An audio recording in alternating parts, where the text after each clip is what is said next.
वह शाही परिवार की इकलौती राजकुमारी थी, फिर भी एक सामान की तरह खाट पर बांध दी गई थी। उसे अपने ही भाई ने मजबूर किया कि वह एक ऐसे आदमी से शादी करे जिससे उसकी बस एक बार मुलाकात हुई थी। युद्ध से विजय प्राप्त कर लौटे नायक को राजा ने बुलाया और अपनी मूर्ख सी हो चुकी बहन मियेशा को युद्ध में जीत के इनाम के रूप में उसे सौंप दिया। देखने में तो यह इनाम था, लेकिन असल में अपमान। लड़की एक डरी सहमी हिरणी जैसी थी। एरिक के चेहरे पर आश्चर्य था। अगर वह थोड़ा और करीब होता तो उसे राजकुमारी की खाली सी आंखों में छिपी हल्की सी चेतना दिखाई देती। राजा की आवाज में खुशी झलक रही थी, जैसे कोई अपने पालतू जानवर के साथ खेल रहा हो। मेरी बहन बहुत जल्दी शर्माती है मियेशा, इधर आओ। वह एक पूरी वाक्य भी नहीं बोल पा रही थी। लड़की उठने की कोशिश करती है और अगले ही पल वह जोर से जमीन पर गिर जाती है। राजा हंसते हुए कहता है, मेरी बहन की तबीयत ठीक नहीं रहती, आशा है आप सब समझेंगे। उठो मियेशा। बूढ़ा काउंट भले ही कह रहा था कि राजकुमारी से विवाह करना उनके परिवार का सम्मान है, लेकिन उसके दिल में तूफान मच चुका था। यह मूर्ख सी कमजोर लड़की राजकुमारी। राजा ने जबरन यह विवाह थोप दिया था। महाराज, मैं कभी भी राजा और राजकुमारी का अपमान नहीं होने दूंगा। एरिक की आज्ञाकारिता ने राजा को बहुत प्रसन्न किया। वह जल्द ही तुम्हारी पत्नी बनने वाली है, जाकर उससे मिल लो। लड़की के चेहरे पर कोई भाव नहीं था। एरिक उसके सामने जाकर एक घुटने पर झुक गया और शाही शिष्टाचार के अनुसार उसका हाथ थामा। आगे चलकर आपकी देखभाल करना मेरे लिए सम्मान की बात होगी। पर राजकुमारी ने उसका हाथ जोर से झटका। मियेशा घबराकर पीछे हट गई। उसके चेहरे पर डर साफ था। राजा ने उंगली हिलाई। वह तुम्हारा भविष्य का पति है, ऐसा ठीक नहीं है, इधर आओ। वह राजा की ओर भागी। राजा सिंहासन के एक ओर घुटनों के बल बैठा था। वह उसकी सुनहरी बालों को सहलाते हुए संतुष्ट दिख रहा था। गलती तुम्हारी थी मियेशा, तुम्हें उससे माफी मांगनी चाहिए। जैसे ही बात खत्म हुई, लड़की कुत्ते की तरह भौंकने लगी। एरिक पूरे दृश्य को शांत भाव से देख रहा था, मानो यह नाटक उससे बिल्कुल संबंधित न हो। सूरज ढल चुका था। गाड़ी के भीतर कोई कुछ नहीं बोल रहा था। उनका परिवार एक लंबे युद्ध से गुजरा था। राजा चाहता था कि उनका परिवार और दुश्मन दोनों ही कमजोर हो जाए, लेकिन उन्हें मिली बड़ी जीत से राजा खुश नहीं था। इसलिए उसने यह विवाह तय किया। रात के खाने पर पिता गुस्से से भर उठा, पर बेटा बहुत शांत था। दिल से वह विरोध कर रहा था, लेकिन वह जानता था कि राजा ज्ञा का उल्लंघन नहीं किया जा सकता। क्लाडेनियर के उत्तराधिकारी होने के नाते उसे मानना ही था। और हंसी की बात यह थी कि राजा ने एक दासी भी भेज दी राजकुमारी की देखभाल के नाम पर असल में उनकी निगरानी के लिए। हालांकि घर का माहौल भारी था, लेकिन आम जनता शाही विवाह की खबर से बहुत खुश थी। उन्हें पता नहीं था कि उनका स्वामी एक मूर्ख सी लड़की से शादी करने जा रहा है। शादी का दिन आ पहुंचा। दुल्हन को देखते ही हाल में फुसफुसाहट शुरू हो गई। क्या वह ठीक नहीं है? लगता है जैसे नशे में है। दुल्हन की हालत चाहे जो हो, विवाह को रोका नहीं जा सकता था। एरिक क्लाडेनियर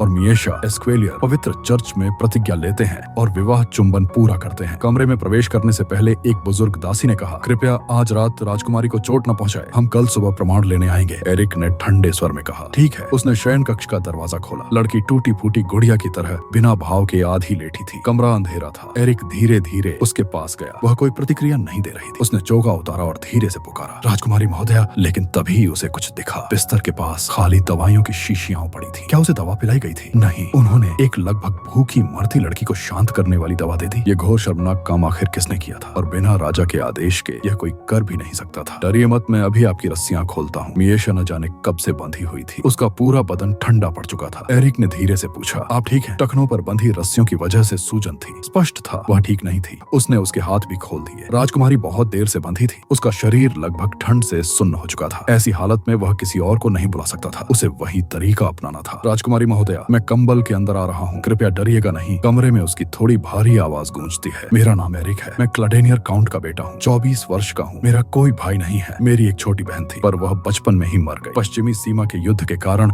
मैं लंबे समय तक सीमा पर रहा। उसे नहीं पता था कि राजकुमारी कितना समझ पा रही है, लेकिन वह चाहता था कि वह अपनी स्थिति कम से कम जान ले। सीमा का सर्दी बहुत कठोर होता है। सबसे पहले हाथ पैर ठंड से सुन्न हो जाते हैं, इसीलिए रक्त का बहाव बनाए रखना बहुत महत्वपूर्ण है। उधर उसने देखा, राजकुमारी तो सो चुकी थी। एरिक एक पल के लिए रुक गया। जब उसका चेहरा वापस गर्म होने लगा, एरिक उठ बैठा। उसे उनके साथ रात बिताने का सबूत तैयार करना था। अगली सुबह उसने खून लगे सफेद कपड़े को दरवाजे पर इंतजार कर रही दासी को थमा दिया। मोटी दासी कमरे में घुसने ही वाली थी कि उसने रोक दिया, राजकुमारी अभी नहीं जागी है, उन्हें थोड़ा और आराम करने दीजिए। दासी के जाने के बाद वह कमरे में लौटा और जैसे ही उसने सांस ली, पीछे से आवाज आई। वह मुड़ी। मियेशा एक कोट पकड़े उसे चबा रही थी।